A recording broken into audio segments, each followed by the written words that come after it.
On my these live talks videos, I keep getting reviews from all sections of society, mostly professionals.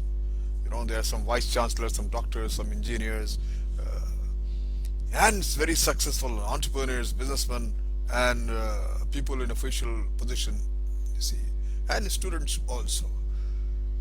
Most of them are generally very positive, encouraging, and okay, that's why I don't give too much of attention reading. But today I was surprised with a very unique and pleasantly, initially disturbing review. That review comes from my sister. She's highly educated and equally successful, doing excellently well, a citizen of United States of America, younger sister of mine.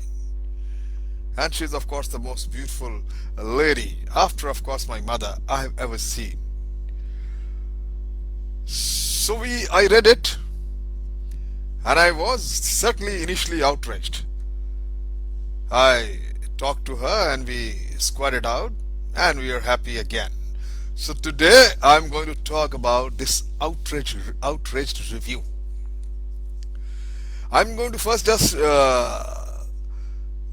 tell you what was her review on my video, Women's Liberation. She writes, what was Sati Pratha? Male patriarchy is still prevalent in India. India is high when it comes to rape. Women's liberation only comes with education and empowerment, and of course with family support and trust.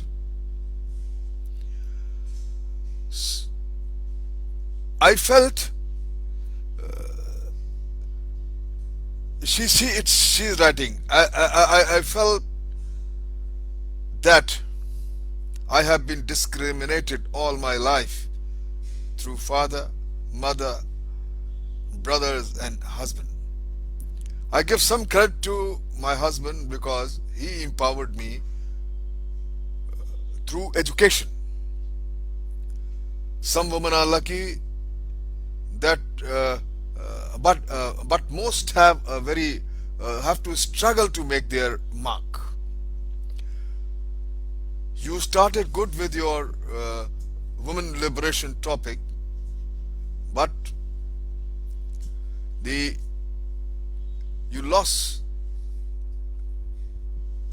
on the woman sexuality later on. That gives a bad taste, hearing till end and sound like audience wasted time on useless topic. My 2 cents, a review of your effort. Interesting, I enjoyed it, I replied it, we talked it, and we again, I love you, and the matter closed. And she gave me a topic today to talk on this review. My friend, when I read this review, I was reminded of a real-time incident which happened with me in Darjeeling. Now, Darjeeling is a place where we have the mountaineering school, high altitude mountaineering. All those they get and trained there. So there they have got an institution. Army has opened up where they even invite the civilians to come and learn mountaineering, how to climb a mountain. And they give you all these tools, the ladder, the rope, the hooks, and all everything. So there I was there. Suddenly, when they was teaching how to climb and use of rope, one civilian fellow, he said, "No, I am scared. I will not be able to climb the mountain." The instructor there said, "Why? What are you scared for?" He says, "No, I'm not scared of the mountain or the climbing part. I'm scared of this rope which you have given me to use as a resource helping me climb the mountain." He said, "Why?" He said, "Because I am the one who manufactured this rope, and I don't trust this rope." This is exactly what happened with me. I realized after having spoken to my sister that it was not the matter about I spoken of the subject. She was not angry with that. She was angry with me. We make amends and move on.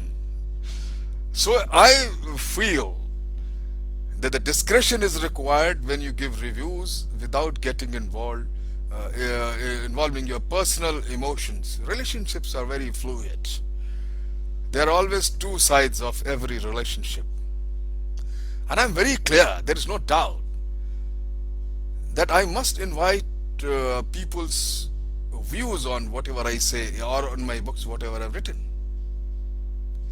All greater men, all men who get into this kind of self-exposure and keep expressing their views on almost every issue, they are bound to receive some kind of negative responses. That's fine.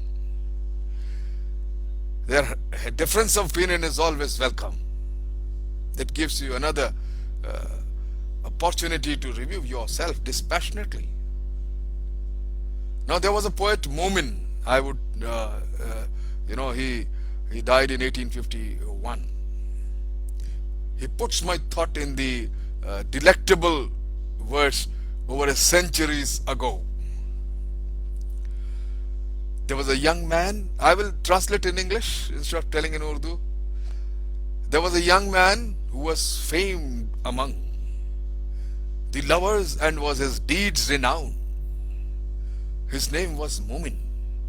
Faith, idolatry, the worship of idols being the sole concern. No thought he gave to world of religion, but cared for lovely ladies' charm alone. He spent his time in leisure, love and joy, lost in life's pleasure night and day. For every happy gay and drunk on hope, for every smiling like an open bud, green like the flask of wine, laughing when the sparkling liquid is poured into the cup. Then I was reminded of the another poet, Lucknowi Nasik, who wanted his fleshy desire to be inscribed on the epitaph. I am a lover of breasts like pomegranates. Plant them no other trees on my grave but thee. Now what do you say this?